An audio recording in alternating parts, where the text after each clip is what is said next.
in the last 2 days. Yeah, there you go. So it's just me sitting at work being Watching bored. Netflix. Yeah.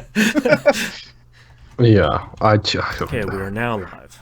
I just need to persuade the owner of the company to actually make the smart choice and let me work from home. Yeah. Like, I don't get paid sick leave. I don't get annual leave again for probably another year. Jeez. So it's like, Okay, dude, we're now either live. let me work from home or get prepared for everybody to be sick. Did I write an intro for this week? I did not.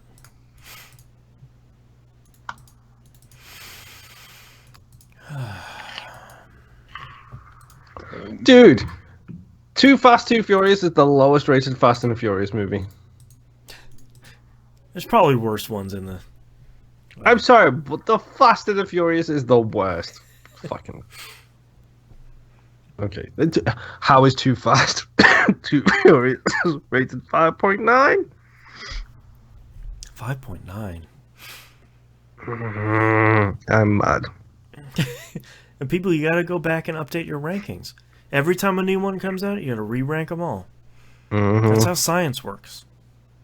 We know a scientist. I'm so mad. And sick. And sick, yes. And I'm back. Yay. It's gonna be that type of day, huh? Yep, looks like it. Fantastic. It's 0.01 lower than the Fast and the Furious. Or Fast and Furious, I should say. So, go fuck yourself. Pieces of shit. Beard Lady in chat says, Xbox is down. Large frowny face. Yep.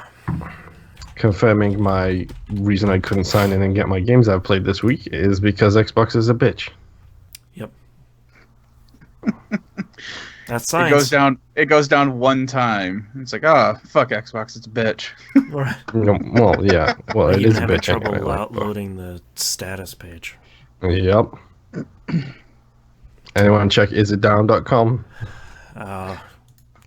Anytime like someone Is it sneezes in the down? distance, is it down? It's like Xbox Live is down. PSN's down. Yeah. Oh god. It's actually funny because we were having trouble with a website version of. We use a web-based platform at work, and everything else was fine. But the main program we use for like our finances and stuff went down, and everyone was like, "What's going on? Why is it crashing, Paul? Please fix this." It's like, hold on a second. Let me just look into this really quick because you got one person who doesn't know how to use two screens and one person who doesn't know how to double click. Perfect. Yeah. Wish I was kidding. No, I've run into it. I all worked the in time. academia for about 10 years, so I have been there. I have people touching screens because they think it's a touch screen because I just gave them a brand new monitor. It's like, no, this is just a monitor.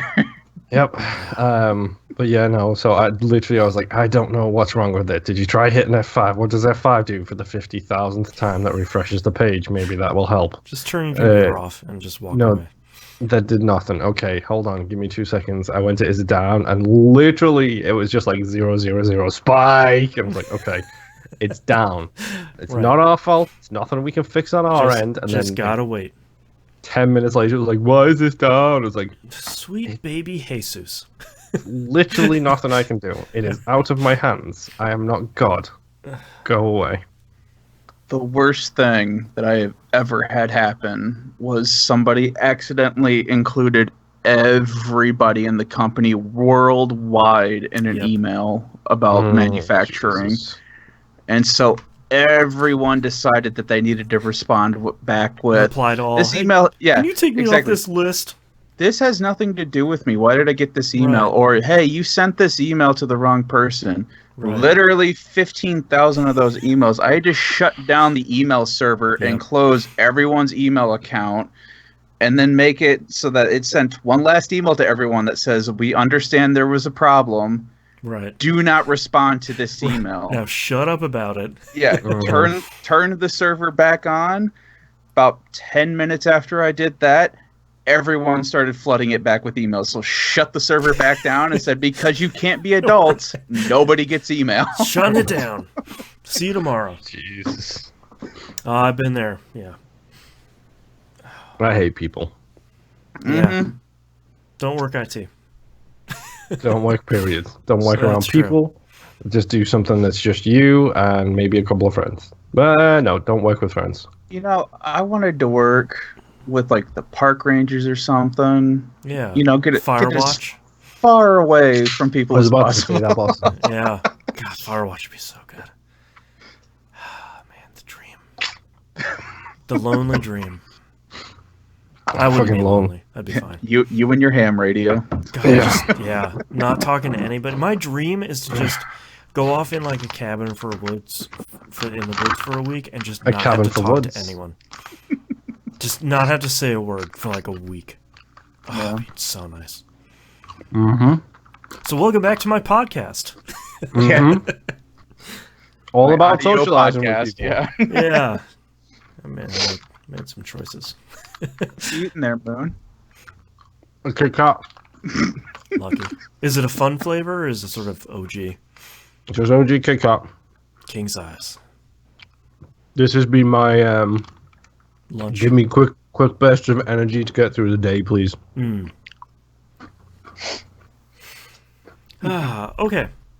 You guys ready? No. Yeah. Moon, are you ever ready? Will you ever be ready again? No.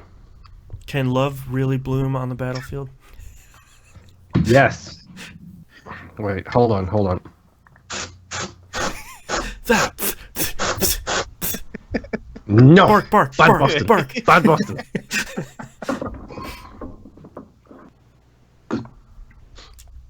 I had to make sure I We didn't have get, fun like, here. compressed air all over my camera.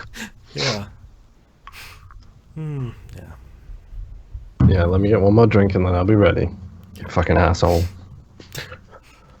You're the one that's sick. Thankfully, we're doing this remote. Yeah, because, it always works so well. That's just because we use Skype. Someday, some video chat service will come out that will function. I thought Discord was it for a while, and then apparently if you do it for more than 15 minutes, it just shits. Yep. Oh, nice. Yeah. Fun. Okay, I am ready to go. I am perfectly 100% healthy.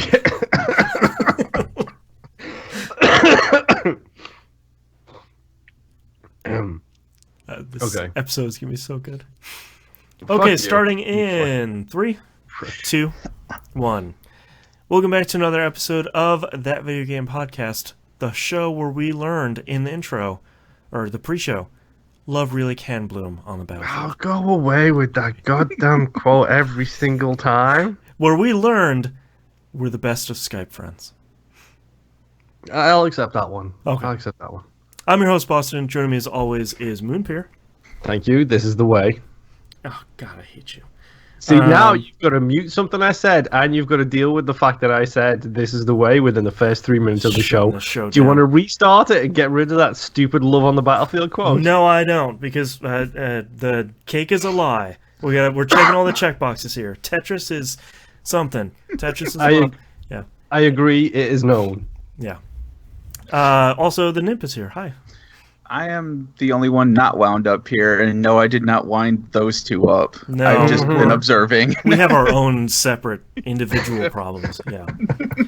Patreon.com/E1M1. All the cool behind the scenes early access stuff for only $5 a month. Once I get around to editing some stuff that Moon and I have recorded, a new show will be launching. So go check that out. Go subscribe now. $5 a month, and you'll get it as soon as it comes out, which is hopefully soon. 25 episodes soon of ODNF, which you get early access. We just recorded another one today, so that will be going up at the end of this month too. If you want to get mad about opinions, Old Dog New Flicks is your show.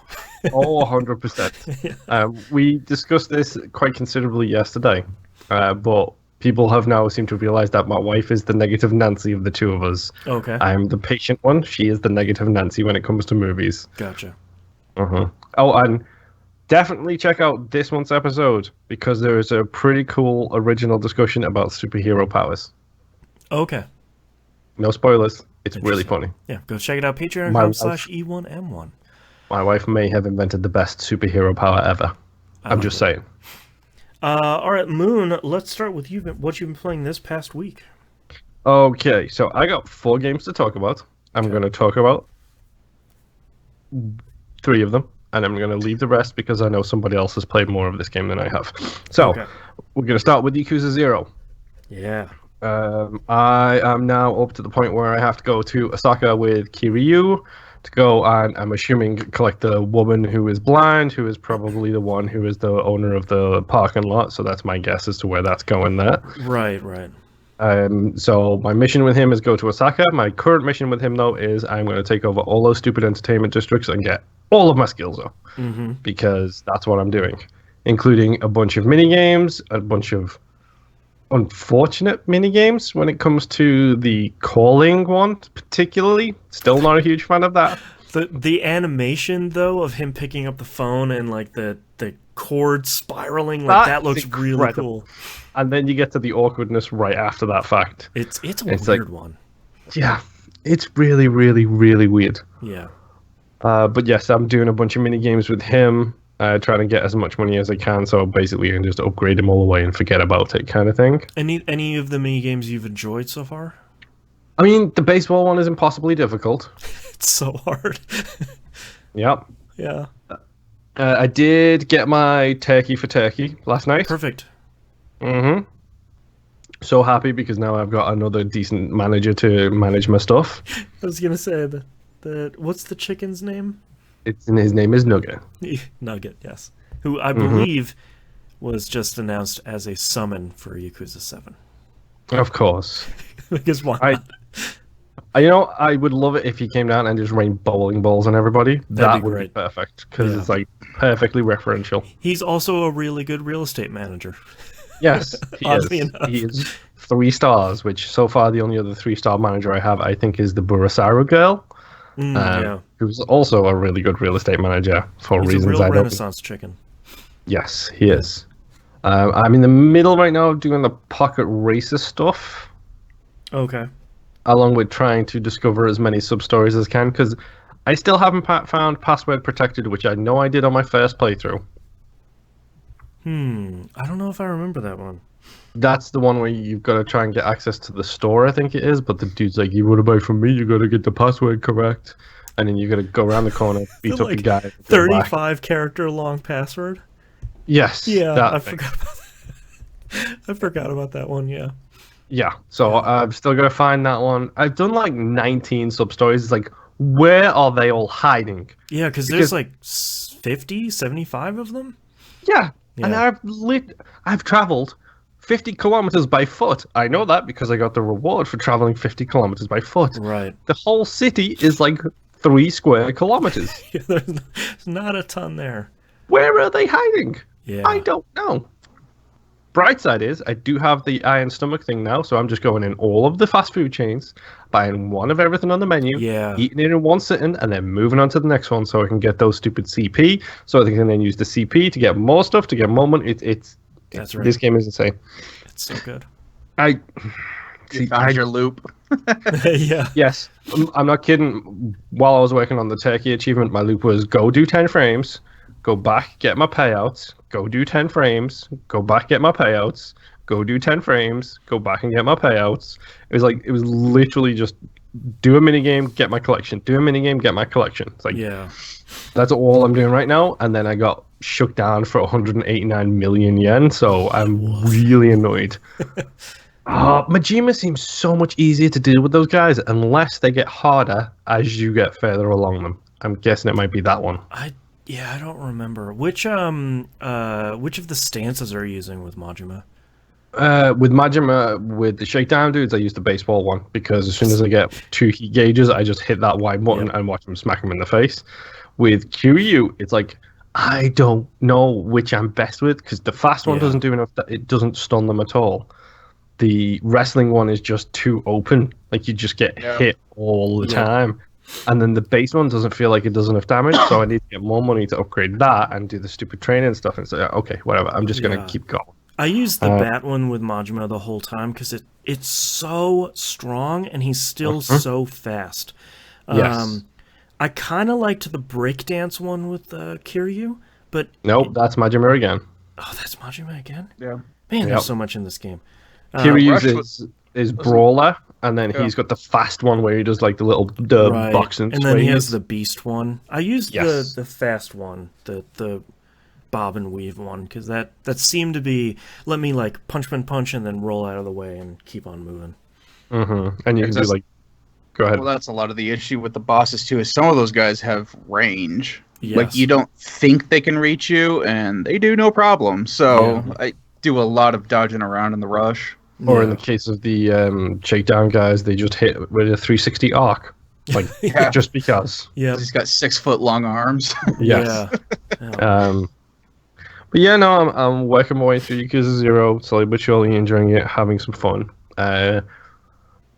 Still a great game, still loving it, still trying to unlock everything as I go. It's so much content. It's like so much. I'm not kidding, I'm like 45 hours into it again. And it's like I'm still barely scratching the surface, even though the end of the story is very rapidly approaching. I was thinking about getting the platinum in that game, and then I realized I would have to play a significant amount of Mahjong, and I was like, yeah, no, I'm good. That's the thing that's going to kill me, the Mahjong and the Shote, because I'm good at chess. I'm not good at weird chess I don't know the rules for. Yeah, and like the game does have a lot of really great tutorials and like instructions about it, but they're very complex games.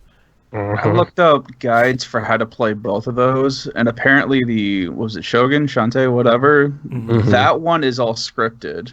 They'll always do a certain move and stuff. I found that out while I was reading the 101 guides for both of those games because I'd never played either one of them before. Yeah, interesting. Mahjong I didn't look into any further, so that one may be scripted as well to a point. Interesting.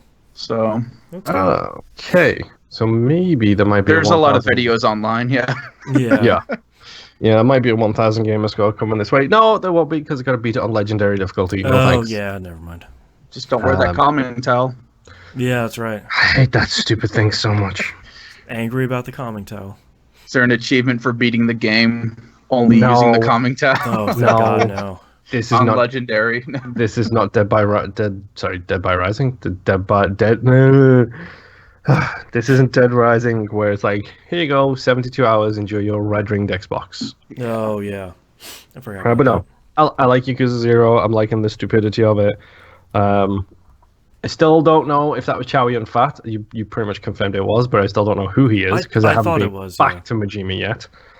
But yeah, Yakuza 0, I will continue slowly but surely playing it. My flavor of the month for comfort food gaming is actually our We Roguelike It game. So I've been playing a poop ton of that and watching Netflix here and there.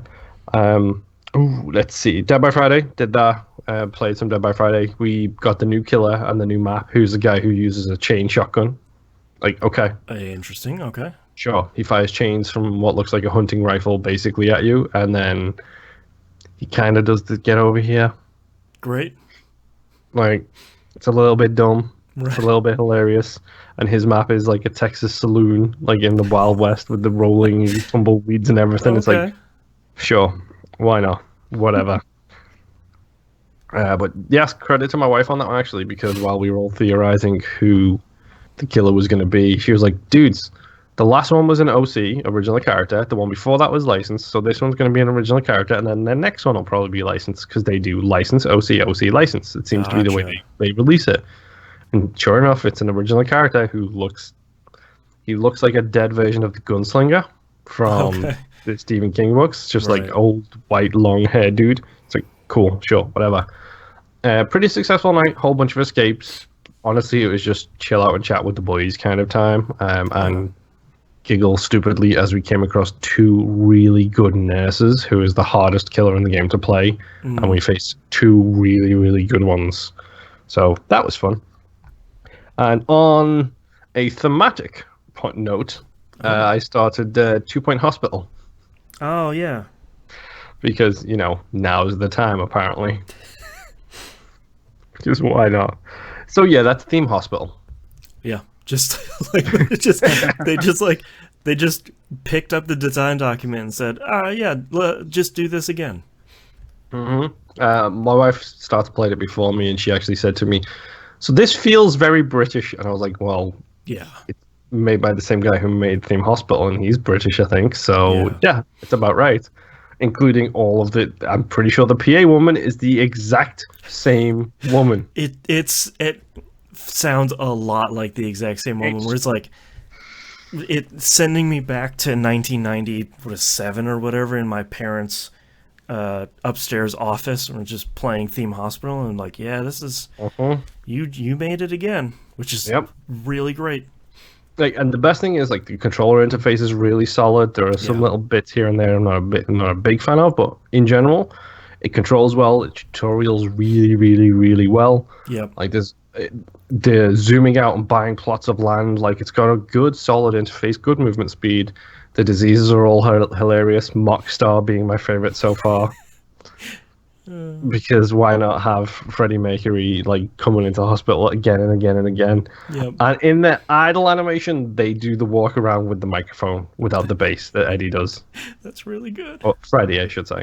Like, it's so good. Like, they nailed all that stuff.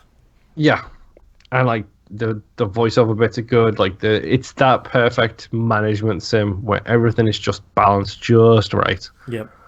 So. Good on them. They made Theme Hospital again and called it 2 Point Hospital. And I'm now up to my 3rd location, I think, because it's me. I have to get 3 stars in every location before I move on. Naturally.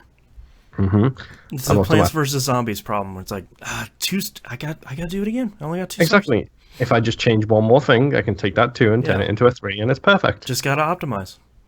Exactly. Optimize and efficiency. Right. That's what you need every single time.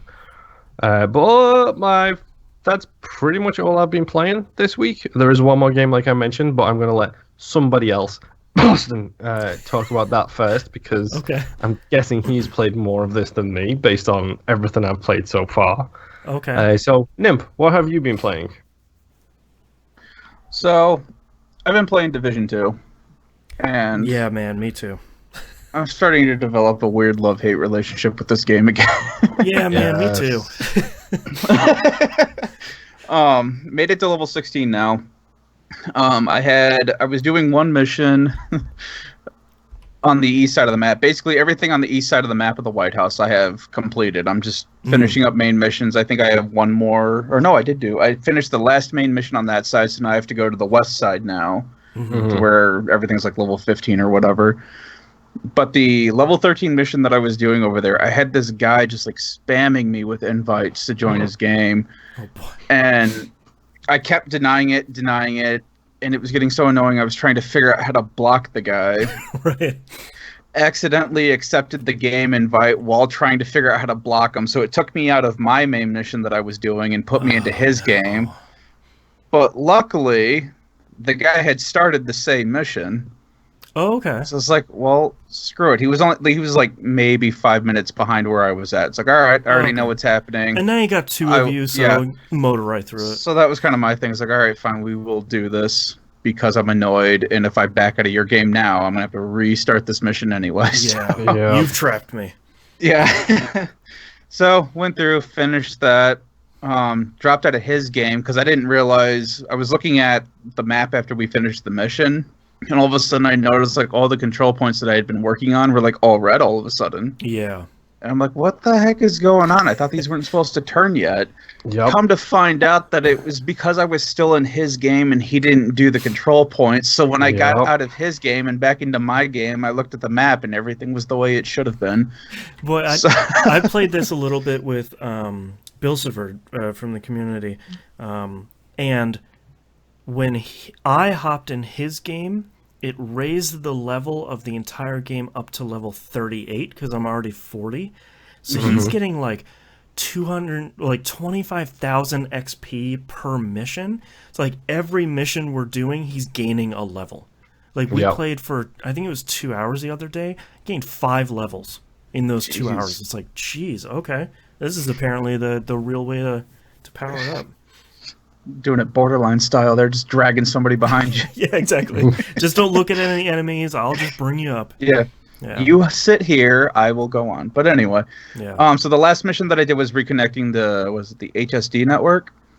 Where you have to move the satellite and all that stuff. And that one I was doing by myself. Nobody else. One. Yeah, it sucked. Yeah. I didn't die, but that was stupid hard at the end. I had no armor left. Yep. All I had left was that little sliding health bar that you have after armor, and that thing kept going back and forth because as soon as I would find cover, more people would show up and start shooting at me from different directions. Yeah, I've got 3 different directions. I've got my drone flying around trying to give me support. I've got the turret stationed by me. That way it can cover me while I'm trying to hide and recover. And then the stupid, what are they, epic enemies or whatever? They basically walk around in a bomb suit and have a grenade launcher, setting everything on fire. Yeah, the heavies, Yeah, that thing can hit you. Like, I'm underneath this platform. Yep. I have cover over my head, and the thing can still shoot you. Yep. And he's on, like, a 3rd story or something like that. It's like, this is BS. What the heck? Those guys are really tough. I'm surprised I've made it my first time through because there are several times I should have died. Yeah. A lot of issues with button commands where I would hit A to hide behind cover, and it's like, nope, you jump over it. So now I'm in the middle of all these people that I was trying to not be in front of. Hey, everyone. Yeah. Yeah. So that kind of sucked, but finally got through that mission. I'm back at the White House upgrading my stuff right now. It keeps telling me to go check out the dark zones, but then it keeps telling me that I don't have the person to check out the dark zone, so I don't know why it keeps telling me to go to the dark zone. Yeah, God, there's so much of that in this game right now because like the unlock process is not good. Yeah, you don't want to do dark zones anyway. I wasn't planning on it anyway, so. Yeah, I think it's one of those, like, at one of the settlements, one of the missions you did, you can now bring that person back to the White House. It's like how you did the crafting station. Yeah. You'll save someone and they'll come back, and it's a little more complicated than it needs to be. Yeah, because I think right now I'm just missing 3 or 4 people. Okay. For the White House, and then I'll have everybody. Nice. But so the next game that I played, picked this up this weekend because it was on sale. Call of Duty Modern Warfare. Wait, which one? Oh wait, I did play that this weekend. The newest one. Yeah, the actual Call of Duty game that came out that also has, what's the other thing called? Warzone? Yeah, Warzone. Yeah, I played some Warzone this week. Warzone is actually free. You do not need to own a copy of this game to play Warzone. You just download it. The problem is, though, that when you download Warzone, you are downloading the entire Call of Duty game, so it's a 99 gig game. Yeah, I downloaded a 99 gig free game. It's like, this There is is a rough. reason... There's a reason I did not play this game this week. It's because I don't have the hard drive space. Yeah. And everything I hear from that game, especially in regards to the PlayStation 4 side of updating that game, is hilariously stupid. Oh, yeah? Yeah. I had my PS4 on rest all day while I slept, woke up at 6 in the afternoon, and it was at like 88% out of 99, or 88 gigs out of 99. And I still had other stuff to download onto it. Wait until you get a patch and you have to re-download the whole game again. Yeah, screw that. Yeah, there's like one game I have seen that happen. Yeah. Yeah. Most PS4 games don't do that. Most PS4 games do the horrible copying thing, however. That is the worst. I think, from what I understand, this does both. Because literally they have been getting a lot of flack from their users in regards to, yo, dude, I'm hitting my bandwidth caps, and the only game I play is Call of Duty. What are you doing to me? Right. It's like, Maybe I'll just uninstall it now. Well, so I bought the actual game, and the reason why that's so big too is that if you decide to actually buy Call of Duty, it's already installed on your console, so you're just unlocking it, so you don't have to download anything else. That's nice. Fine. Story for this game is just your general military American, hoorah, we're the good guys, blah, blah, blah. Red, white, there's and blue. A nuke exactly. There's something that we're trying to stop. Although, surprisingly, there's only one American that you play as. The rest of it, so far, you're playing British people. Oh, which is interesting. So, that's cool. Yeah. But yeah, story is just... It's a Call of Duty story. Right, you don't come to the game for the story, apparently. Multiplayer, I played a lot of the multiplayer, just the regular stuff that they had, just to get back into the game, because I haven't played God, I don't think I've really played a Call of Duty game until World at War or since then. I know I've played Black Ops 3, but I didn't really play Black Ops 3. It just happened to be free. So I played a lot of the multiplayer just to get back into the game. It's pretty good. They made a lot of good changes since, 6 years ago, being the last time I really played a Call of Duty game. Yeah. But yeah, a lot of like just small stuff. Like you can still, if you're aiming down sights, you can still change out a magazine. It doesn't it doesn't pull your reticle away or your weapon away while you're changing your magazine out and stuff like that. So you can keep an eye on what's going on down the road or whatever while this is happening. So just small dumb stuff like that. The Warzone, for those of you that don't know, is the battle royale of Call of Duty. Supposedly secret. Yeah, it's supposedly a little bit different from Blackout, which I guess was the last Call of Duty's battle royale thing. Yeah, not entirely sure how it's different. I don't know, but the people who had been pestering me online, friends of mine who wanted me to really play this game, finally met up with them Friday night or Saturday, all day Saturday. Played for probably about a good 6-7 hours by accident. Because it was definitely that syndrome of, all right, we did this, one more, whatever. So the very first game that we did, I don't know what's going on. I've played Apex. I've played... Crap, I can't think of it. PUBG. There we go. Yeah. It's because nobody talks about the game anymore. Yeah. So I get the basics of what I'm supposed to be doing and where we're going and all that.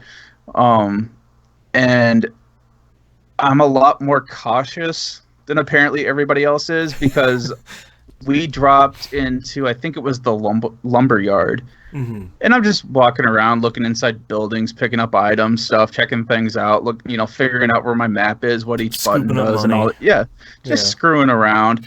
Yeah. And next thing I know, everyone comes on the radio, is like, hey, we're dead. And I'm the only one on my team still alive. I'm like, oh, all right. So I have all this. Did you go through the tutorial? Yeah, they forced you to before you. Okay. So I do have to give them credit. Tutorial is actually pretty good, especially if you've never played a Call of Duty game before. Like it will teach you all the very basic. Here's how to shoot guns. Now here's how to apply armor, and here's how to buy stuff. Yeah, it's like a quick 5-10 minute. Yeah, it's very fast. Boot camp scenario thing. But yeah, Apex updated theirs, so they've got a firing range now as well with cool. like good damaging, like hit numbers that come up as well with all this stuff. So it's really good update for that too. Well, so after they tell me that they're all dead, I'm like, all right, cool. So I go to the shop location because you can buy people back for respawns if they because when you die, you go to the gulag, and then you have a chance to fight one-on-one in what is the Rock's shower room. Yep. Mm-hmm. Not the wrestler, the movie. Right. So you have a chance to do one-on-one. Whoever wins that respawns into the game automatically. If you lose, your party or group or team or whatever has to buy you back, and the prices for how much you cost to respawn vary depending on how far into the game you are. So I had to buy back both my people because they both died in the gulag, and they basically just get airdropped onto you, and then they parachute down to whatever location they can get to, and you start all over again with just a pistol. So I do all that. As soon as they come in, of course, you've got these two things flying in the sky, so everyone sees it, and all of a sudden there's just like teams coming at us, and I'm like the only one with a real weapon, and I actually hold my own pretty well. Nice. And I think we got all the way to the end. We were in the last circle. I was the only one alive again because they got ambushed because they wanted to go in one direction. I told them, no, that seems like a really dumb idea. So I went in a different direction, and they all got killed again. Dude, come on. Rule number one with battle royales is no matter what happens, you got to roll with your homies. No. I say that as someone whose wife likes to go on random tangents and explore areas without them. Because these are random tangents that I'm like, this is a bad idea. You are making a poor life decision right now, and I will not follow you down this path. Okay, so they make some short life decisions. That's fine. Which is why in my first game I placed 3rd place in this thing. Nice. So, and it keeps turning into this thing where it's like every time, like this last one of the games we got in, they were in a firefight where they were hiding behind a truck, and they were trying to shoot like these guys across the thing, and none of us have long range weapons. And I'm like, hey, this seems like a really bad scenario. Like, I'm seeing other people starting to pip up on the radar. We're causing a lot of noise. We're going to get ambushed real hard here in a second. We should run. Mm-hmm. So everyone's like, all right, yeah, cool. We should do that. Get in the truck. Well, none of us can get in the truck. So I'm like, screw it. You start driving forward. I'm just going to run in front of the truck until we get to this brick wall so I can hide behind that. Nobody did that. They all got out of the truck. I was the only one that ran. Mm-hmm. So I get... to the brick wall, notice that I'm the only one there, and I turn around, and I see an RPG come in from this hill that nobody was looking at and blows up the truck that they were all using for cover, so I was the only one left alive again. I'm like, we had a plan, guys. Yeah. So, yeah, it's been an interesting game. A lot of issues. I've died a lot of dumb times and ways just because... Like, I was getting to the point where it's like you walk upstairs, and there's a guy there, and you have that freakish moment where it's like, oh, hey, there's somebody here, and then you're dead. Yeah. I do have to say they do have some interesting sort of modifications on the Battle Royale formula. I do like the Gulag thing. I think that's a cool idea. I do like the idea of calling in a drop and having that be the way that you get like a preset loadout. So if you do have the risk of, here's this giant crate with red smoke coming out of the top of it, but you can get like a really solid complementary loadout out of it. So if you want to get the best stuff, there will be a little bit of risk reward there. Well, there's side mission stuff that you can do in the game too, where you can pick up recon, which will show you it'll show you crate locations on the map, so that way you know where to go to get more ammunition or whatever. Mm-hmm. Or they also have a recon where it will show you where the circle will close next. Yeah. So that way you can already start heading there before the circle's even at that point yet. Yep. And then they have other contracts where it'll target either a team or a specific player, and it'll give them a threat level depending on how well that they've been doing. And if you take out that person or team, you get a bunch of money. If you survive, you get a bunch of money depending on what your threat level is. Nice. Mm-hmm. So there's all kinds of extra stuff in there that you can be doing. It's nice stuff for when you're in the circle early and there's like not a lot to do. You can do some stuff to get some money and get some extra intel. I think that's really smart. So it's pretty interesting. I like it. Yeah. But I don't think I would jump back into any other Battle Royale games. It's not really my speed. I mean, it was fun because I was doing it with people that I know, and we were just sitting there shooting the S the entire time. Yeah. Mm-hmm. I wouldn't want to play this by myself. Yeah. I'm not that competitive. I don't care. Yeah. So the next game that I played is Hollow Knight. Yeah. Whoa. Because that's on sale for $7, $6 or $7 right now on PSN. So I picked it up. It's always something I've been kind of looking at, just never got around to it, and I'm in a lull right now. So yeah, $7. It's hard to pass up. Yeah, you got 5 days. Yeah. I have developed a lot of issues with this game just because I couldn't figure. There were some things that I just couldn't figure out at first. Don't worry, that's the same for everybody. Yeah. You're having the real Hollow Knight experience there. Yeah, because I bought a map, realized there's nothing on it, and it's only a section of it. I'm like, all right, cool. Mm-hmm. So I managed to figure out that I had to buy a quill to have your guy fill out the map. Yep. All right, cool. So buy the quill. Map's still not getting filled out. I'm like, what is going on? So I happen to go rest at a bench, and it says, oh, map update in progress, map complete. Mm-hmm. Like, oh, cool. So I pull out the map. It's like, okay, now it's showing me. So apparently I have to sit at a bench to have the map fill out. Yep. Still don't have any icons on it, so I go back up to the shop, buy like all the icon things that it has. Yeah. And now my map is completely filled out with a bunch of icons, and I can see where I'm at and all that fun stuff. Nice. The biggest issue that I've had so far is every time I go to look at that stupid map, a stalactite will fall on top of me. And it actually, because I got to an area that I had cleared out. I was like, all right, cool. stopped in a spot, nothing was happening, pull out my map, get hit by a stalactite. Yep. The real Hollow Knight starts now. So I'm like, all right. And it's so like every time, I think I've checked my map 5 times. And I've even done it where it's like I'll wiggle my character on the screen just to see if anything moves. Right. I don't see anything. And as soon as I pull out that map, get hit by a stalactite. So good. Yep. I think it's rigged. It's stupid. You're cursed. Yeah. So then I was trying to figure out, because you can attack, up, left, right, down. Mm-hmm. Attacking down, I had the biggest issue with, so I did a lot of practicing with that. Yeah, it's weird. Yeah. Yeah. The timing on it is really particular. Yeah. Well, it's because you can bounce at different heights. The pogo is super helpful. Yeah. And so I figured out that I can bounce off of needles. Yep. Because I did that by accident. Yeah. So, but then the biggest issue that I had was I was fighting a moth guy with the shield. Yep. And I was having an issue because I'd be able to bounce off of him once, bounce off of him twice, and that second time I would go up higher than I did before. And so that kept throwing me off. And the guy has reach, and he attacks twice. Yes. Yep. And he can also do a charge attack, so that kind of sucks. So I'm trying to figure this out while fighting this thing for the first time. Yeah. And he killed me. Yep.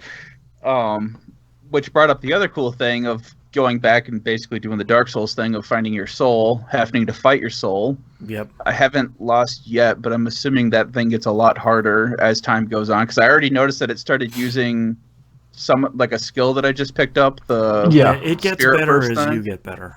Yeah, it will start using your abilities and stuff, but I wouldn't say it ever gets difficult to kill. Yeah. Oh, okay. Yeah, unless you die in a really tough area, then you deal with that and all the stuff that killed you. That gets a little hairy, but your shade never really gets super tough.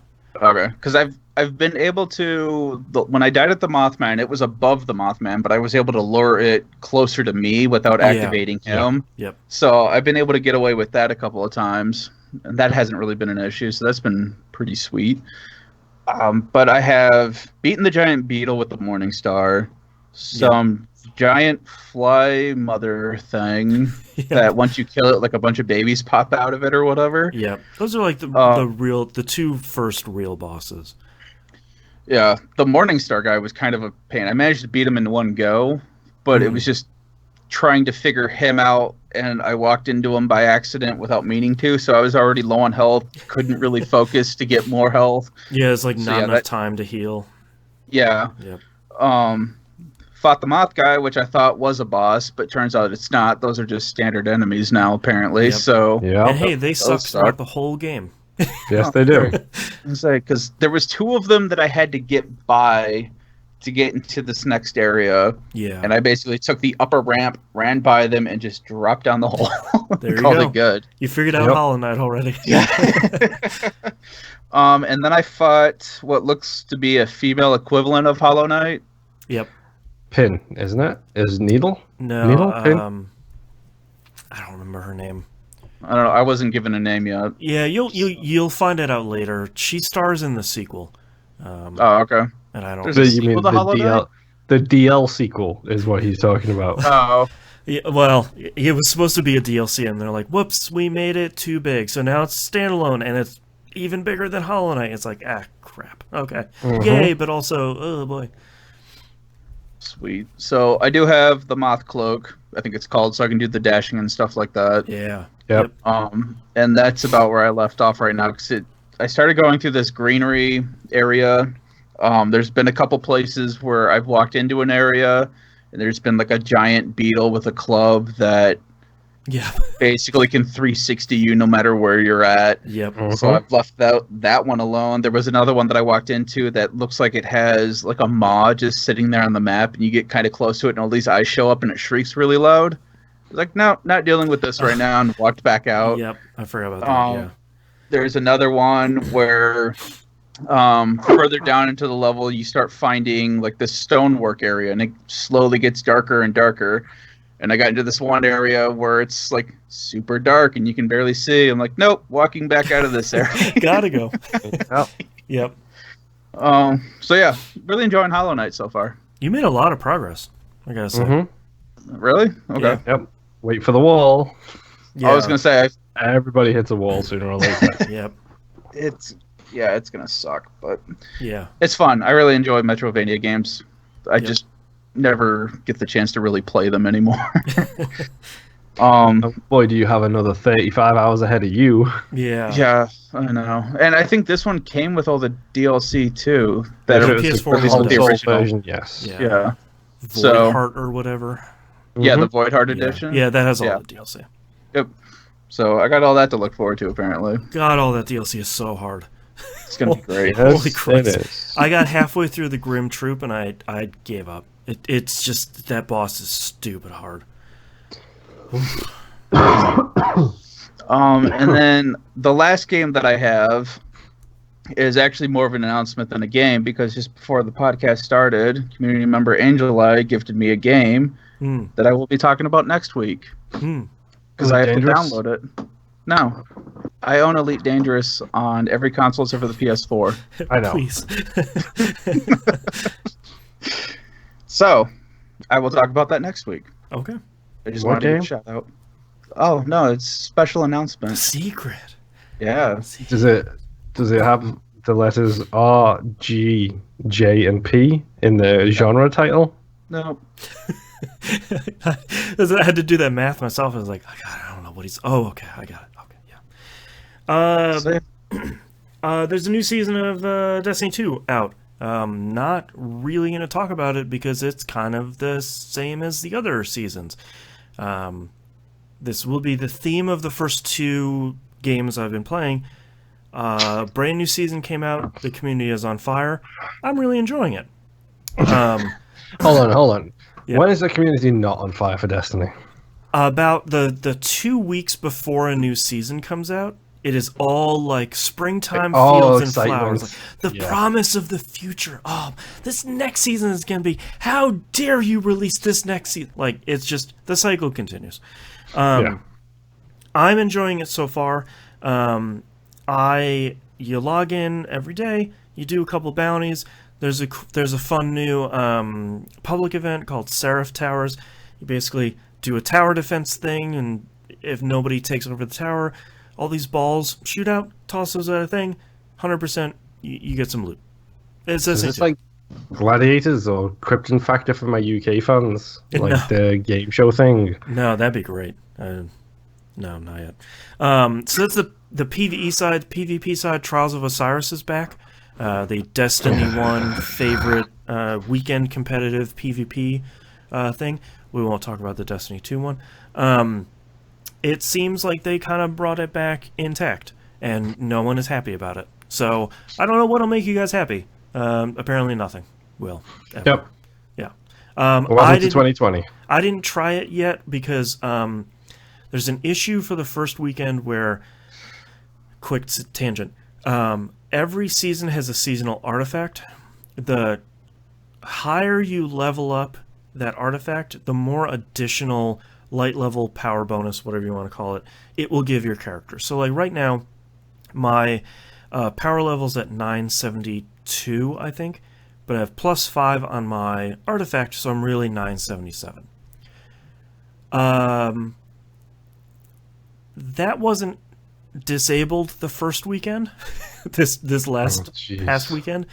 So you're seeing a lot of 1020 power level hanging out in there and such. So I decided let all of them get their fun in. I'm not super great at PvP anyway, so first opening weekend is not where I belong. I'll try in future weeks. I hate rank resets on most PvP games because it's like, oh, the season is over, ranks have been reset. Right. Now do you qualify matches again? It's like, oh, to use the Siege terms, there's a team of 6 plats who are just trying to get their rank back, and it's the first week since the ranks reset, and they're literally stomping As everybody. me with my first gun was like, how do I shoot? Oh, God. Yeah. So it's... I think Trials coming back is going to be really good once the community settles into it. And I think once the really sweaty teams maybe kind of get sick of it and move on to other stuff like they have been for a lot of people that are like coming back to Destiny 2 for the first time in 6 months, that has been really funny, where it's like, wait, I don't have enough light level to compete in this. It's like, yeah, man, there's anti-cheat in here. Like you got to be 960 to get in there, and you can't boost that. So yeah, it's interesting. I still enjoy Destiny 2. Probably won't talk about it for the rest of the season. So see you in 3 months. The way it should be. Division 2. There's a new season. There's season 1 just started. I forgot to talk about this when Nimp was talking about it. This is really, it's pretty solid how they have it going right now. They have, in Warlords in New York, they have that manhunt system where you take out the 4 people and you take out the dude. They've carried that over to DC for the season, so they have seasonal manhunts. The very first one, they have a new one every 3 weeks, and then if you do all of those, you can do the final one. You get a new skill. It's like EMP Sticky Bomb, I think, if you take out the final one. I did the first one sort of over the course of this week. I think it's a really great system because I enjoy playing this game. The community disagrees. I don't care. Shocker. Yeah, Division community is unhappy about something weird. Basically, how the first one worked is in 3 areas, you needed to capture 3 control points, do a special bounty, and do a reprise of a mission. Do all of those, do a stronghold, which for anyone that doesn't play, it's like their equivalent of dungeons. At that point, you say, oh, we found the guy, he's over there. Do a special bounty to take him out, get a whole bunch of really great loot, and then in another couple weeks, you'll do the same thing. Part of why I enjoy it is because I just like playing the Division. I'm getting a bunch of great gear, kind of solidifying my build as it goes right now. The leveling for the season pass feels really good. I wasn't doing anything special, and I honestly didn't play a ton this week, and I think I'm level 17 out of 100. So it feels very, very pretty quick. The rewards so far seem really great, like named weapons, gear sets, apparel keys, arm patches, and stuff like that. It all feels like it's the inverse of the Destiny 2 Season Pass. Destiny 2 Season Pass feels often largely unrewarding, because the stuff you're getting is stuff you have thousands of already, where it's like, we gave you 5 legendary shards. It's like, cool, I have 7,000 of those, so that's not going to make a difference. When you're getting resource caches for the Season Pass in Division 2, you're getting 100 of each resource, which you're using to craft, and the recalibration library I talked about last week. This system feels like it's feeding itself pretty well. And I just have a lot of fun playing Division 2. So I might not play it a lot until the next Manhunt comes, and then maybe I'll play it a lot for that week. But I don't know. That feels pretty solid. Atelier Ryza. Play a little bit more of that. I'm really happy with how the game introduces you to the alchemy system, which it should, because that's the game. It seems complicated at the beginning, but pretty quickly, you and the 2 dumb buddies you got are going out and fighting monsters and getting parts from them and getting rare drops from monsters. When that popped up on the screen, I was like, oh, I'm really in trouble. And I played probably maybe another 2 or 3 hours this week, so not a lot. But man, does that game feel really good. The battle system is fine, but the crafting and the gathering and all that stuff feels really great. And it has scythe, so now I can harvest things instead of just beating them with a rod. Yep. So yeah, Nimp already talked a lot about Atelier Ryza, and I don't have a lot to add onto it other than yes, it is that good. Wait until you get into your loop. Yeah, I'm sort of, I feel like I'm right on the cusp of it really grabbing me, and I feel like that's gonna be dangerous once it does, because it's very kid friendly. So yeah, not a lot going on. It's not even in English, so she doesn't even understand it. It's great. The best of both worlds. But lastly, Ori and the Will of the Wisps. I'm assuming this is the game you're talking about. This is the game. Number one, let's talk about Xbox performance. Very poor. How does it run on the Xbox One? Let me talk about Xbox One X performance. Yeah, how's that run? Oh, kind of poor. Great, fantastic. PC performance, fantastic. Load times are great. Super solid 60 frames. I don't have a 3 to 4 second black screen when I exit out of the map, which is positive. 1 to 1.5 seconds on the X. Yeah. Some of those zones are real framey, like real framey. I don't have a problem if a game is 30 or 60 frames. We've talked about this on the show before. Same. I care when the frame rate is like 15 or 45, like when it's fluctuating 30 frames between screens. That's when I start getting really sick. Yeah. I have a little hacky workaround on so Microsoft implementation of Game Pass games on PC sucks. I cannot find the EXE. Specifically because they go to the stupid Windows file and they run a stupid app. They just disappear. Like I can't find the EXE. They literally don't have any EXE in most cases. It's a shell prompt. So I have dumb. I have a hacky workaround in the Moonlight streaming program that will allow me to play Game Pass games on my Steam Link. Moon, remind me and I will tell you how to do it. So that has worked really well. No frame rate issues, no latency issues, none of that stuff. Out of curiosity, was it the shortcut grabber where you create a shortcut to it and then grab the shortcut? Because that works too sometimes, just so you know. Yeah, no, that wasn't working for me, so I did a much hackier workaround that I'll tell you later. Yeah. Boy, they made Hollow Knight. Yep. They just we talked about 2 Point Hospital lifting a design document and making they took literally everything from Hollow Knight and they put it in Ori. There's pogo jumping from a sword you now have. There is a hold guy.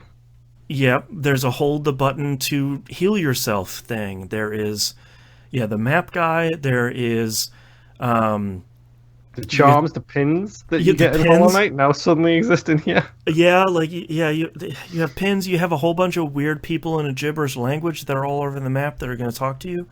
I couldn't be happier because the first Ori was. Don't get me wrong. Yeah. Like the whole thing with Metroidvania games is they evolve. The good ones they evolve really, really well. That's why Symphony of the Night is widely regarded as one of the best because it took things like Super Metroid and just ran with it and became took it that next step. And then you got the same thing that happens later on with like the DS Castlevania games are again going above and beyond. I think Ori was an amazing Metroidvania game. It took the concept of a Metroidvania, did it really well, but then it added the best looking Metroidvania of all time, and possibly one of the best soundtracks of all time. And it was a little short. That would be my only positive and negative. It was kind of a shortened experience. Yeah. And then Hollow Knight comes out after that, and Hollow Knight changes the game in about 50 different ways. And it's like, look how good this game is. Yeah. This is what Metroidvania should be. And now then, Ori has a nail. Yes. I couldn't be happier. Let's talk about, first off, soundtrack, a banger again. An incredible soundtrack. Visuals, somehow even better than the first one. Have you run into the giant stone frog guy? The one where you put the stones in the eyes? No, there's I've done the statue part where you open the pathway. Yep. I haven't got to him yet. Okay, he looks incredible. There's just such, like you said, the first Ori game looked really great. This one, they're just like, all right, we have a style, we have a theme, like we know what we're doing. We're just gonna amp that up to a serious degree. This game is really good. I've been waiting for the Hollow Knight sequel, and apparently Ori has been waiting for me all along. Yeah. So I just got my dash to give you an idea of where I'm up to. I literally just got my dash. I started it today, and I was like, I'll play an hour. 4 hours later. That was my thing too. Whereas I do have to say, I like that they give you the sword, the heal, the dash, and the double jump Straight really away. quickly. The thing that I just got is the Circular thing? no, it's the thing in it's returning from the first one where you basically swap with a bullet. It's basically like a teleport jump. Yeah. I got that again. And there's some really great stuff for people like us that played the first Ori, where it's like, oh, cool, I see 2 of those plants and 2 of those enemies that spit the purple things. I bet there's something cool up there. And it's like, if you use those skills you remember from the first one, it's like, I'm going to teleport 4 or 5 times to get up to this thing. Hey, now I have more health. Like, Yep. there's a lot of cool hidden stuff around everywhere that the first game did, but I like that even if you haven't played the first one, you'll eventually go back and be like, oh, okay, cool, yeah, I can get up there. But if you play the first one, it's like, yeah, now I can just zip. And the map on this is incredible. Map on this is really the fact good. That you can hit the Y button and just hit details, and it shows you what those logos are. Yep. It's like, here is a ground pound point. There you Yep. go. Here is a this. Here is a that. Yeah. It's like, thank you. I haven't really done too much with the hub yet. I get the impression that I don't even have the hub yet. you've already gone through there. It's the bit with the guy looking onto the windmill or Yes, that the area. big ching. Yeah. Yeah, it seems very much like Hollow Knight. You're gonna run into people out in the world and be like, "Hey, man, why don't you come on back to town? Like, I got some cool stuff there." I already saw the upgrade dude. He was like, "Yeah, I just wish I had a place to settle down." It's like, Yeah, duh. I got a place for. Well, and there's one upgrade too, like Hollow Knight. You're picking up some sort of ore around the place, and the item description is like, very useful in upgrading buildings. I was like, come on, just give me the town already. Like, you have Dirtmouth really early in Hollow Knight, and that's great, but like, give me my Dirtmouth.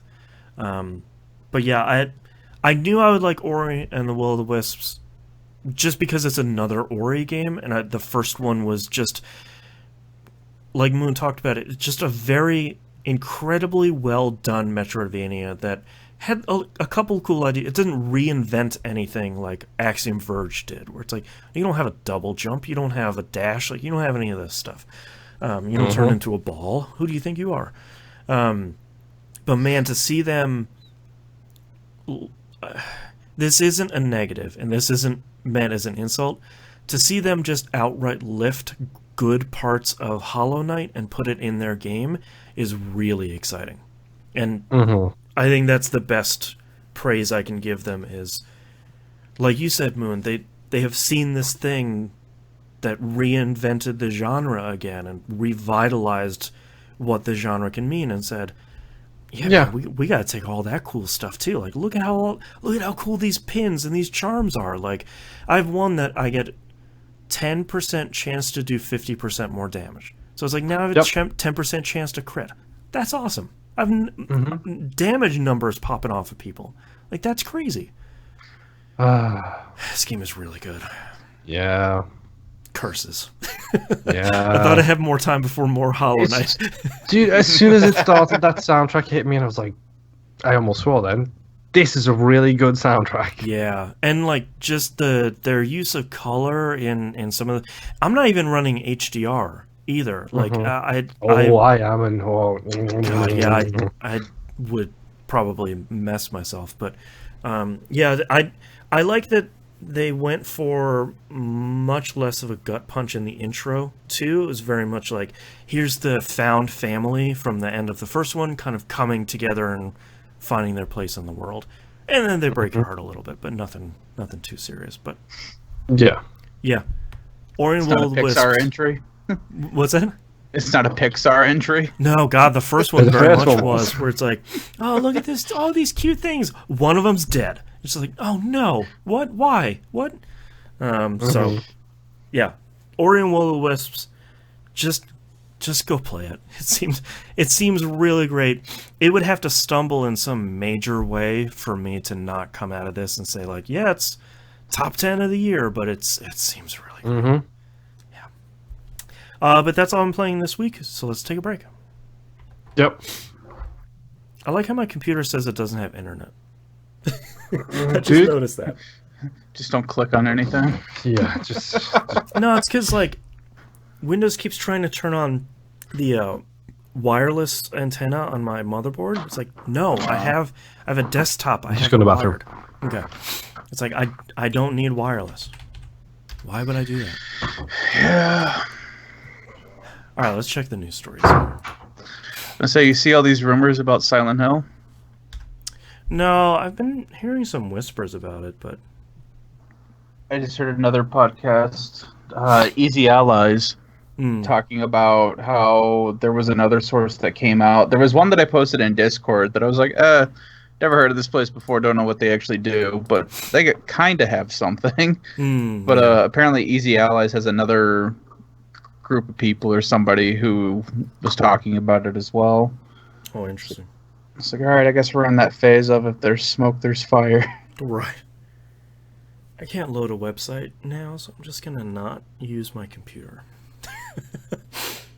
Stream says it's happy, no dropped frames. Still see Skype, so I'm just gonna leave it alone. Nope. And now the moon's gone, we can talk about JRPGs. What's up? Yeah, I haven't played anything. The year this of week. the JRPG. Well, yeah, I saw your post on Twitter too. Yeah, I mean, a lot of it is just kind of keeping the backlog clear for Final Fantasy VII. Yeah. Because that's going to have to be something that we play, like, right away. Yeah. I'm guessing there's got to be at least 40 hours in that game. I think that's probably a safe assumption. Yeah. Like, especially if you're going to go for the platinum, where it's like, do all the side stuff and do all the... And now there's missions in the game. Do all the missions. Like, there's just... It seems like there's a fairly incredible amount of content they added to that game. So I'm still just trying to pin down where they're really going to end it, because you still see pictures of them at like the end of the highway and stuff of Midgar. I think that's the last shot of the game. Like we were talking about this on Pup. I think the last shot is them standing at the end of the highway after like the motorcycle chase, and them looking out on the big world. And, like, someone saying, like, wow, there's a whole world out there. Credits. And, like, part one at the end. Like, I think that's going to be the very end of that game. I mean, it would make sense. The only thing that keeps throwing me off is just the fact that they've made Red 13 just a guest character. Yeah. Which, depending on how they do that, because he was fighting with Aerith against Genova. Yeah, he was playable. Hi, Sherlock. He was playable in 7, but there wasn't a lot of Midgar left once you rescue him. No, it was pretty much you broke out Aerith and Red 13, fought Genova, you fought a couple other things, and then you had the highway chase. Yeah. Because you had that big elevator going down thing that you had to fight, and bunch of running up 100 floors. Yeah. Yeah. But I wonder, too, if they'll wrap up all the Sephiroth story to that point through just, like, side movies and stuff like they kind of have been doing. Yeah. Or if they'll do the big wrap-up and call them again.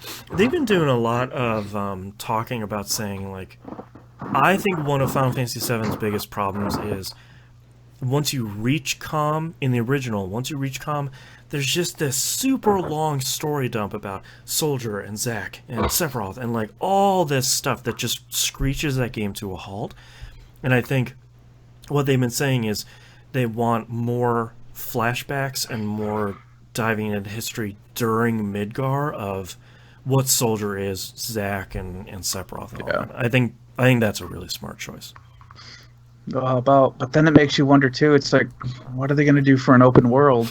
Are they going to have an open world? I don't know. That's been my biggest question is, like, most JRPG developers, big or small, have not been doing open worlds. I mean, Dragon Quest XI is kind of the exception here. Because they're just so expensive to make. Yeah. And Final Fantasy VII is already taking forever. Like, do you make the open world? Like, it just seems like such a big ask. I don't know. Yeah, because if you don't, all right, what are you going to do about the Chocobo farm? What are you going to do about the Midgar snake? What are you going to do about, Knights of the Round? Yeah, are you just going to kind of pick points on a map like Final Fantasy X. Like, I don't know. But they won't have to worry about that for like another 10 years. Yeah, we'll all be dead by then. Yeah, exactly.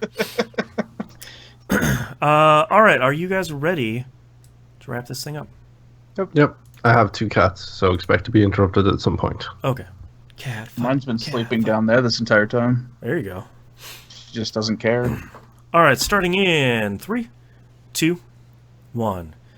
Let's talk releases for the week of March 16th, 2020. MLB The Show comes out on PS4. I accidentally put this on last week's show notes, and it was out in some sort of pre-order early access. So it's out for everyone, us peons now, this week. One of this week's 2 big releases, Animal Crossing New Horizons, comes out on the Switch. Bye-bye, everybody. Yeah. Between this and the other big release, like we had a lot to entertain ourselves this week. Yep. Doom 64 comes out, PC, Switch, PS4, and Xbox One. If you haven't heard the news stories, they're adding some new story bits to Doom 64 to tie it into the Doom lore. So that I don't know how I feel about that, other than it's kind of dumb and I kind of like it. So maybe it's on brand. Most importantly, Doom Eternal comes out, PC, PS4, Xbox One, and Stadia. I can't wait to. It just needs to come out. I need to play this. I can't wait. This looks so good. La Mulana 1 and 2 Hidden Treasures Edition comes out PS4 and Xbox One and Switch. Don't play these games. Okay. They are brutally difficult, and they are. Imagine a Metroidvania where there are basically you're solving puzzles throughout the entire giant map. Just 100% did not click with me in a way that it did with everyone else, in a way that you think that would work for me, but those games are way too hard. Do you know who publishes these? Maybe develops? Yeah, I should probably say Nicholas publishes these, so vote with your wallet. Okay, then do you know who the developer is? I think it's like one dude.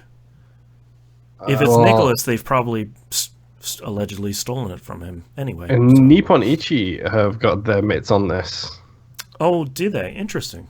So Nippon Ichi, known for really good and easy games that are short and simple to break. Yeah, I know they didn't develop it, but if they publish it, that would be really great. Don't buy Nicholas's games, but go buy Nippon Ichi's games. It looks like they've got the publishing rights because their whole front page is an ad for it. Great.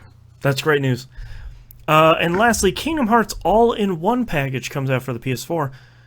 For once, this has no asterisks on it. This contains everything from the first one to the third one. So if you wanted to start on Kingdom Hearts, just scoop this. I think it's like $50, so it's cheaper than the Kingdom Hearts game that came out last year, and it has all 300 of them. So, or 358 over 2. Let's move on to news stories. Big news story of the week: E3 2020 officially canceled. This was the big rumor around the week. Thank you, Devolver Digital, for tweeting out canceling the tickets. Cancel your flights. Yeah. From the ESA, quote, after careful consultation with our member companies regarding the health and safety of everyone in our industry, our fans, our employees, our exhibitors, and our longtime E3 partners, we made the difficult decision to cancel E3 2020, scheduled for June 9th through 11th in Los Angeles, end quote. ESA have added that they're looking to coordinate an online experience to showcase industry announcements and news in June 2020. Most companies came out as soon as the ESA canceled the show and said, that's fine, we'll do our own thing. Just keep a look on our social channels, we'll release a video. So my biggest thing for this right now is I'm hoping there's a huge party in San Francisco and the Giant Bomb crew just get everybody over to their office. That's right. Fly them all in, have a great party. At the very least, interview Spency. Yeah. That's all I really want. You know what? I wouldn't put it past Spency to just show up on UPF one day and be like, what are you guys doing? Yeah.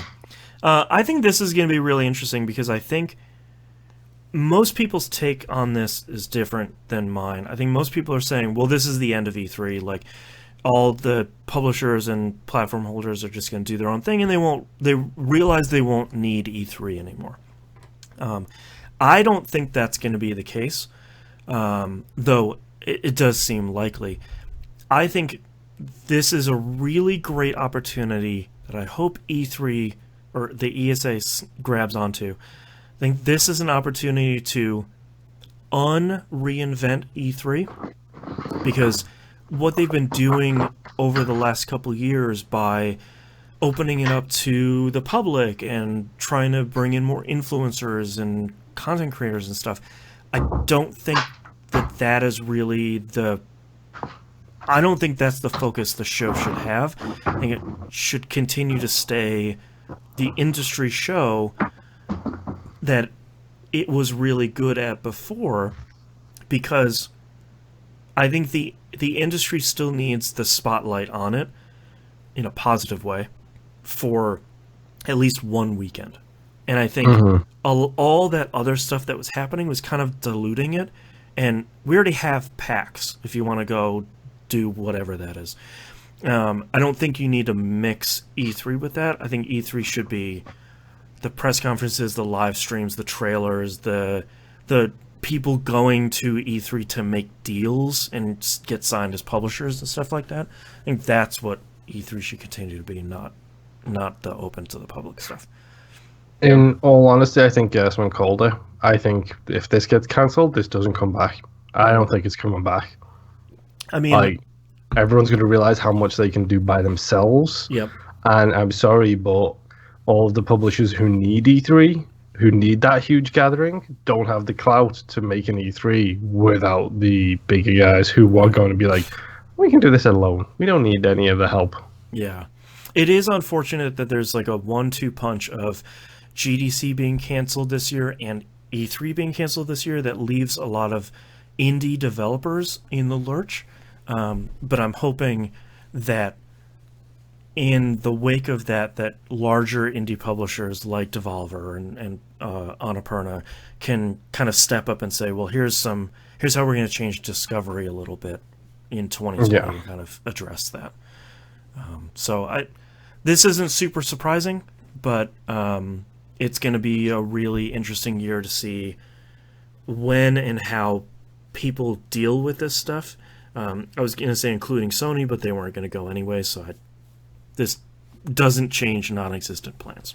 So. And maybe this just turns into a thing where the big publishers and the big companies just don't go to it anymore, and then it just turns into an indie type thing. Sure. That'd be okay. Yeah.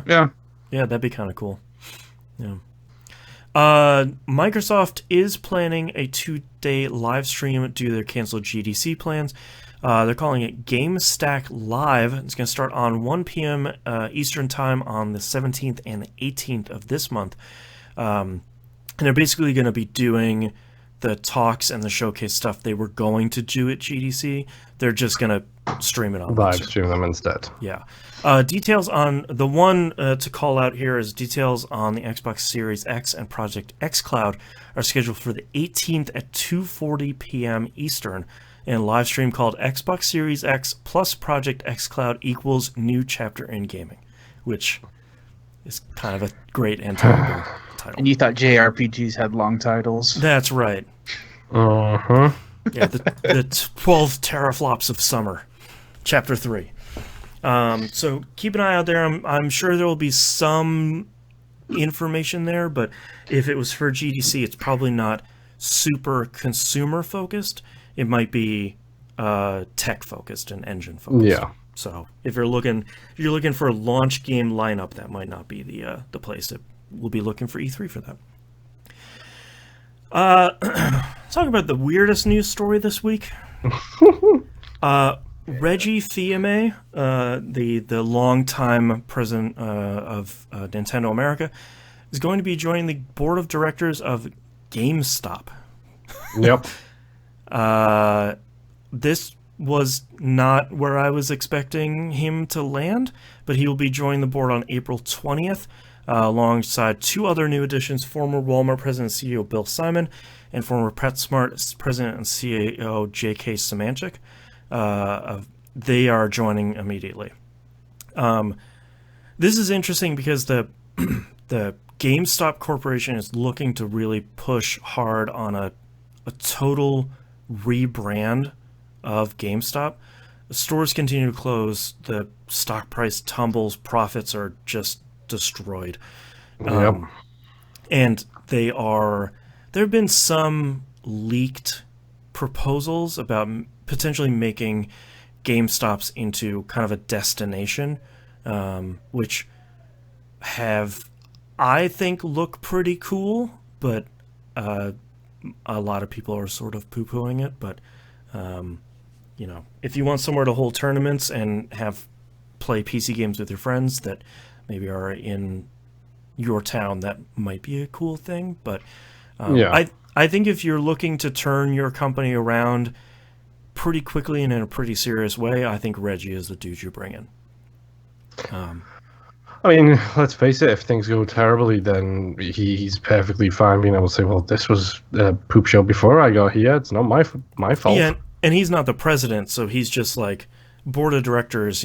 There's less impact to him if things go poorly, but I think that he can potentially affect change like he did at Nintendo at GameStop, which would be really interesting to see GameStop turn around and see what a profitable GameStop would look like in 2020, 2021. Yep. Because I don't know what that would be. Who knows? Sounds crazy. Speaking of crazy, after 16 years, 2K announces they're going to make NFL games again. Most importantly, stated in their press release, quote, "The games will be non-simulation football game experiences," end quote. I thought that was really interesting because I don't know what that would be until EA decided to throw their weight around and release a press release that says, quote, "EA Sports is the exclusive publisher of NFL simulation games. Our partnership with the NFL and NFLPA remains unchanged. Our agreements have always allowed for non-exclusive development of non-simulation games on various platforms," end quote. So it's like, aha, now I see why that very lawyery language is in there. Yep. So, interesting to see what that will be. Sadly, that's not a head-to-head competition between 2K and EA that I think would be really exciting. But maybe that means we can get some interesting, sort of more action-y, arcadey NFL games. Yep, or management games or anything along those lines. I can't wait till they come out with NFL Street. That's right. I say the Street games were pretty fun. Yep. Mm-hmm. Well, but unfortunately, they will have terrible microtransactions in them. So that's sort of the other side of the coin. Moon was talking about management games. Good news, Frontier Developments, those of Elite Dangerous and Planet Coaster, are making a series of F1 management games. They signed a multi-year deal with F1. They're releasing 4 F1 management games released annually for PC and consoles. That sounds exciting. That is something I can 100% get behind. My favorite thing I've heard about this was clearly from somebody who does not play Elite Dangerous, because they were like, but I don't know how Frontier are going to get all of the background simulation in the background for Formula One to happen. Wait a minute. They literally simulate the entire galaxy. They don't just make Planet Zoo. Like, they make a lot of stuff. I want to say, apparently the engine that they're using for Elite Dangerous is also going to be used for this F1 Manager sim. Yep. Oh, cool. So fluid aerodynamics. There's going to be a lot of dialing in things. Yeah, yes. I'm really excited because I think that can potentially be really great, and we don't get stuff like that coming to consoles very often because it's usually like you have a racing wheel and a setup, and your computer is connected to a whole bunch of stuff. So it's nice to see that some F1 stuff is gonna be coming to consoles as well. Yeah. And I wonder too if they'll get into the actual racing portion, or if this is just going to be all the back end stuff, and then it's going to simulate the race based on what you've done. I hope it's the latter. Like, I hope it's just this, like, numbers and racers and hiring and training. Like, I want it to be like Football Simulator, where it's just like you don't play the game, but you play the office. Like that. Yeah. That'd be really great. Mm-hmm. Yeah. And then last news story here, escaping from consoles, Horizon Zero Dawn Complete Edition comes to PC this summer. Also a super horribly kept secret. This will include the Frozen Wilds DLC, which is really great, and additional outfits and gear. But I didn't really see platform announcements here. I mean, it's safe to assume if they didn't make a platform announcement, it will probably be on Steam. Probably like Steam and Epic. Because I think Death Stranding is on Epic when it comes out. But if you haven't yet played Horizon Zero Dawn, it's really great, and I bet it's going to look stupid good on PC. So, Yep. Yeah. And if you do play it, don't take a break after you finish it. Go play the Frozen Wilds DLC. It's really difficult, and you will not be able to just hop back in after you take a break. So. Yeah. All right, emails here, or questions. First off, Brain Eater from Discord says, "Hello, gentlemen, and Moonpeer. I was wondering what theme song or jingle from a video game randomly gets stuck in your heads the most. For me, it's always the Chocobo theme. P.S. Love you guys." Sonic Drowning music every time. As soon as I hear bubble pop, I just think of that dum dum dum dum dum dum dum dum thing. Blorp? Like, go away. Yep. Yeah. Mine is really weird because normally it would be Bloody Tears from Castlevania, but it's actually Barkerville from Giant Bomb, which is like the dumbest, deepest cut, but it is Bloody Tears with Barkerville lyrics, which is morphed into its own weird, stupid thing from Giant Bomb from like 4 years ago, and I can't not think about it. Every time I hear a stupid jingle, I usually start to think of the Junes jingle from Persona 4. Yeah, every day is great at your Junes. Mm-hmm. Yeah. That's right. That is a really good one. Man. It's worse because I don't remember it, because it was never translated fully. I don't know most of the words. I just know like that small little snippet, and then the rest of it is just the song playing in my head. Yeah. Next question here is from T-Bomb Rocks. Piggyback question: if you could have one video game sound effect or song play when you complete a task in real life, what would it be? For me, it would be Last Surprise from Persona when I get a package I forgot I ordered. That's a good one.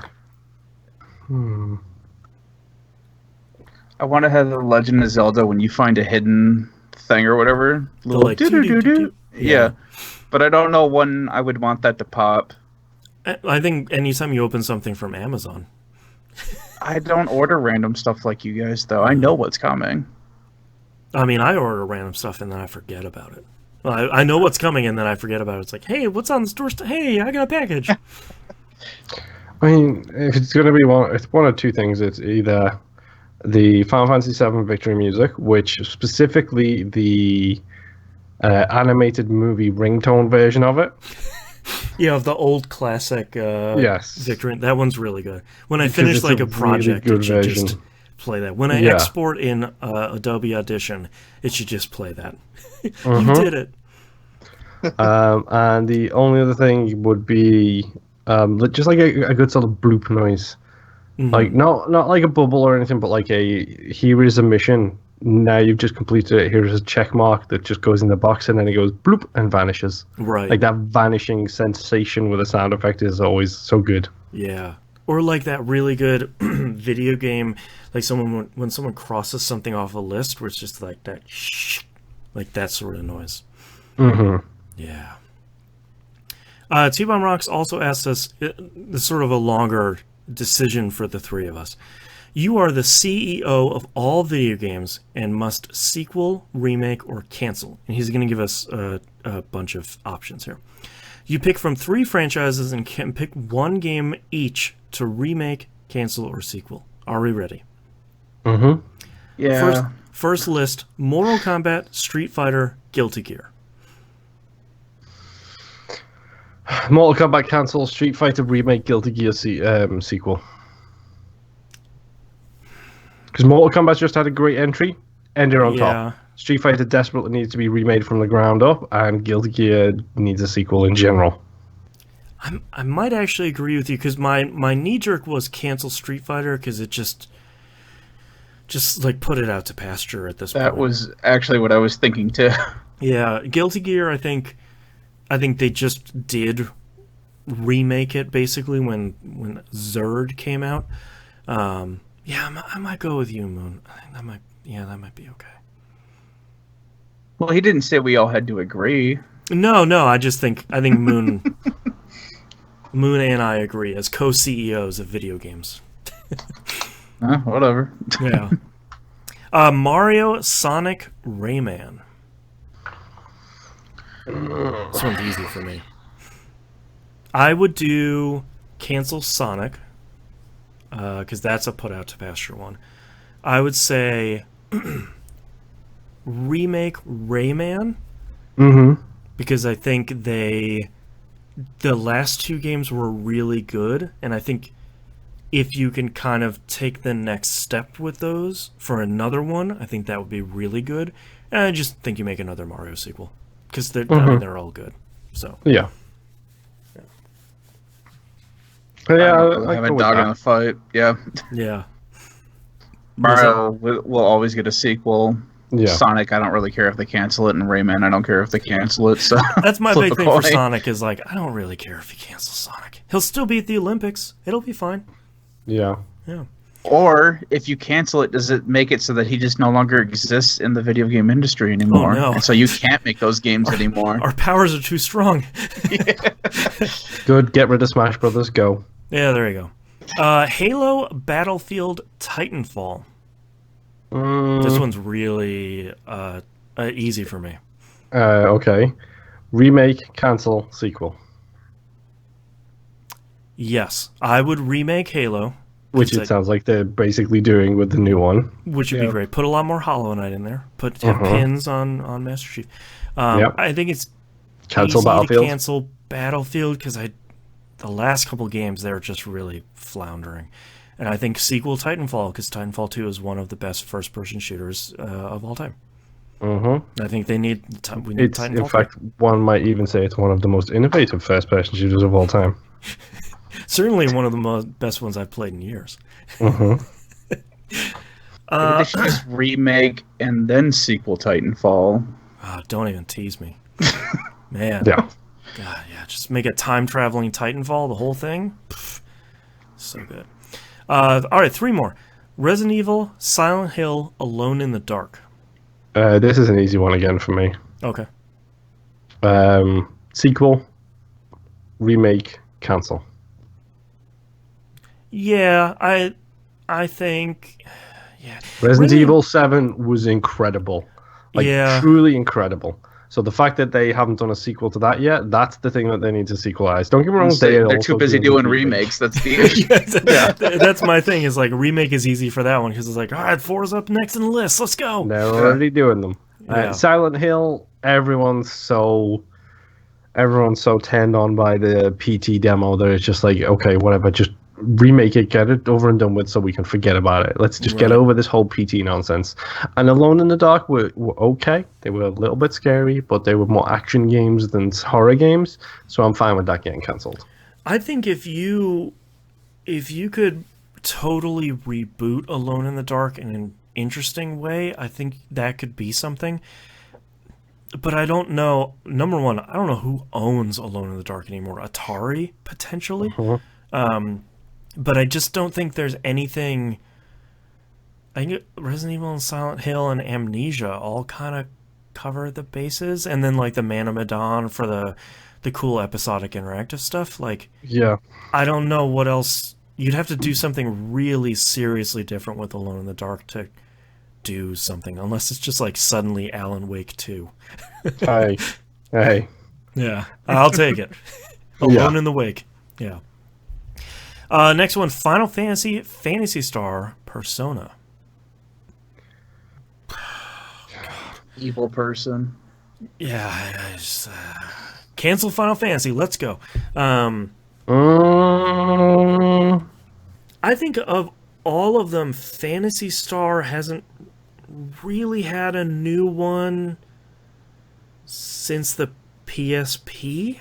Therefore, it needs to be remade. Cancelled. Persona needs to be sequeled because every Persona game is a new game. So therefore, sequel it and keep that chain going because Persona is great. Yep. You can say the same thing about Final Fantasy. Every Final Fantasy is a different game. Yeah, okay, but you've got 15 on one side and 5 on the other. I'll take the one that's only had 5, please. Yeah. I don't want this 15 one.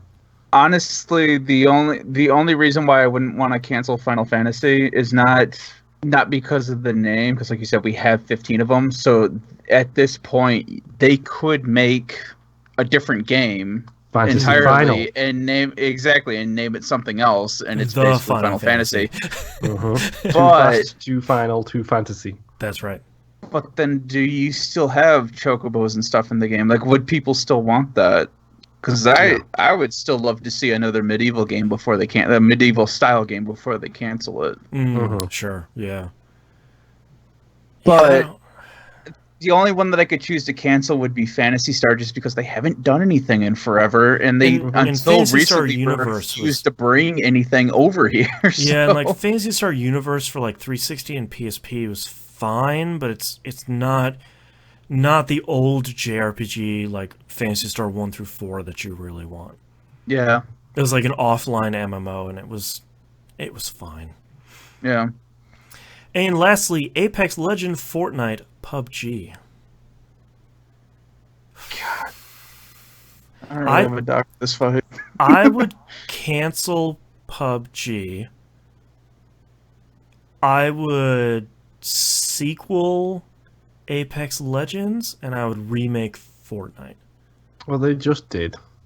Yeah, that's fair. Cancel Fortnite, remake PUBG, sequel Apex. I'd remake Fortnite without the building. Yes. Yeah, PUBG. So cancel Fortnite. Right, yeah, that's right. And cancel remake PUBG. But save Fortnite, save the world. That's a separate... Yes. Don't throw the baby out with the bathwater. Just make PUBG more cartoony. That way you get your Fortnite fix, but there's no building. Yeah, just make PUBG more good. Yeah, I heard. I hear you. Get that cartoonish frying pan. That's right. That's right. Now we're gonna get sued. Thanks. Yeah. Lastly, Jimbo Jangle sends us an email. Says Jimbo Jangle's here. I have a question for the crew and a question for Moon. For the crew, do you remember the first video game you bought with your own money? I believe mine was Mega Man 2. It was probably before this, but the earliest one I can remember is Pokemon Red. Yeah, mine had to be around that time. We didn't get money for doing chores, so mine had to have been later. It was not, like I could never save up any money. Yeah, that was kind of my problem. I had to buy my PlayStation 1, and then I bought Final Fantasy 7 with that. So yeah, I think I got a PS1 for like Christmas or birthday or something. I think one of the first ones I remember buying with my own money was like when I got a job in high school. So it was probably like Vagrant Story era, I think. It was pretty late, all things considered. But again, getting into the JRPGs early there, I see. Final Fantasy 1 was my first JRPG. So. Yeah, I was going to say, I played a lot of stuff on the Nintendo. So. No. Way too young for JRPGs, by the way. Yeah. And my question for Moon, if achievements/trophies did not exist, what would gaming look like for you these days? Thanks for the show, and have a great week. Empty your hard drive. 2% storage space used. Yeah, probably an empty hard drive, but honestly, the way I play games wouldn't have changed. Because even before achievements, like before the era of the 360, like I was still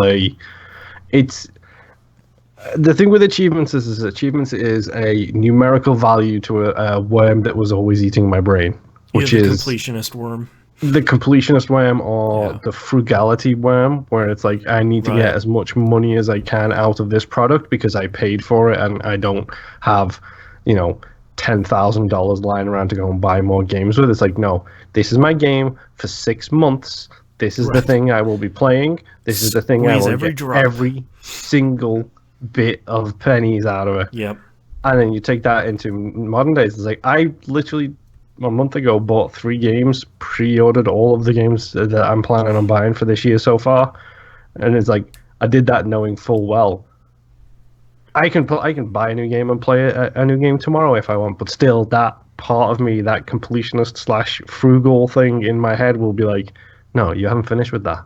Right. You're not done with it yet. You didn't beat that game. You didn't get everything there to get. You quit at 89%? Come on. Exactly. Like that achievements are just like a number to put on it to make me feel better about this very serious problem that I have. Right. It makes the brainworms feel better. Exactly. Yeah. It's just a nice little addition, a little smile to my quite serious problems, to be honest. Let's face it. Well, you're not the only one that has problems, because I can't tell you, for a while there, the end of my achievements was like a 2 or something. Oh, it's the worst. Well, for me, I don't care. Mm-hmm. Mm-hmm. But you would be surprised how many people would randomly send me messages on Xbox Live and said, dude, if you just do this one achievement, it will make like that a 0. Whole list of things. Yeah. These are only 3 points, man. You're killing me. And now it's just funny. I think I am back to 0 now, but now it's just funny just to see how it affects people. Yeah. Was it Overcooked by any chance that did that to you? It might have been. Yeah. I don't remember. It was recently, like in the last couple of months, but it makes people really itchy. It's really funny. Yeah. Mm-hmm. Yeah. Because they only did 5s and 0s forever, and then 3 games came along every 6 years or so that ruin it. Yep. It's ruins it for the rest of us. Rock Band, Orange Box? Orange Box. The stupid marble shooting up game where you have to shoot marbles up Luxor. That's the one. Overcooked did it, which is annoying because Overcooked is like completed the tutorial 1, beat every level with 3 stars, 9 at the end of it. It's like cool. Like, thanks so much. Thanks, you pain in the backside. Giant jerks. Yeah, it's bad that I can probably name more, but I won't because I hate those games. Yeah. You're part of the problem. Yeah. How dare you? Mm-hmm. All right, thank you so much, everyone, for listening. We appreciate it. TVGP.tv, everywhere to find and follow us on the right-hand side of the page. Patreon.com/E1M1, the ones are numbers. Behind the scenes, early access, brand new show coming up soon. As soon as I can get around to working on it, it will be out. Game Club is wrapping up here fairly soon, so you have a little bit more time to dive into the Stardew Valley problem. I meant to post the poll for the brand new one for the patrons, and I forgot to, so I'll do that today. If you're a patron, go vote for the next game that we will suffer through. Although this year's games have been pretty good. Old Dog New Flicks, brand new episode of that coming out on the Patreon feed and the public feed pretty soon. A last Friday of the month. I think that's it. So we'll see you all next week. Bye. Bye. Okay, Nimp, hit me with your titles. All right. So, it's Theme Hospital. Optimize and Efficiency. You Have a Nail Now. Now I Can Zip, Zip, Zip. Gimme Dirtmouth. They Don't Pixar It. Followed by One of Them's Dead. That's it. Moon, how about yours? His Name is Nugget. Bob and Weave one. Not Good at Weird Chess. Optimizing Efficiency. Dragging Someone Behind You. People Pestering Me Online. Thematic Games. It's the Same for Everyone. The Real Hollow Knight Starts Now. The Pogo is super helpful. Welcome to 2020. Me with my first gun. Get me my dirt mouth. And RGJP. RGJP. I have, I didn't wind them up. He's a real Renaissance chicken. The completionist worm or the frugality worm. Gimme Dirtmouth, his name is Nugget, Optimize and Efficiency, and RGJP.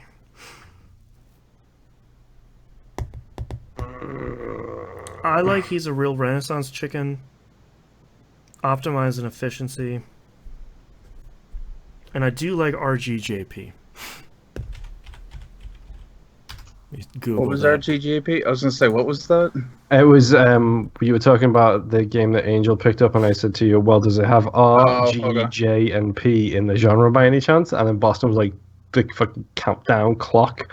Yeah. Like, tick, tick, tick, tick, tick, tick, tick, tick. I remember you saying it, I just couldn't figure out the context in my own mind. Mm-hmm. Okay, RGJP does not appear to be anything horrific on the internet. So, okay. Clear for that one. What? Are we going to do RGJP or RGJ and P? I think RGJP sounds better if we pick it. Yeah. That or Renaissance Chicken are the two standouts to me. Nymph, which one do you feel better about? I'm good with RGJP. Yeah, that's the one I'm leaning more towards.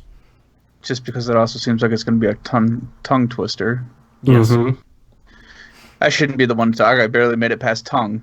Mm-hmm. All right, let me know when you guys are ready. I'm ready. I think I'm ready. Okay, starting in 3, 2, 1. This is That Video Game Podcast, episode 647 from March 16th, 2020. RGJP. It's a backronym. It's Japanese racing simulators with bars. Pretty good. All right, thank you so much, everyone, for listening and watching, whether it's on Twitch or YouTube or wherever. We'll see you next week. Bye. Bye, everyone.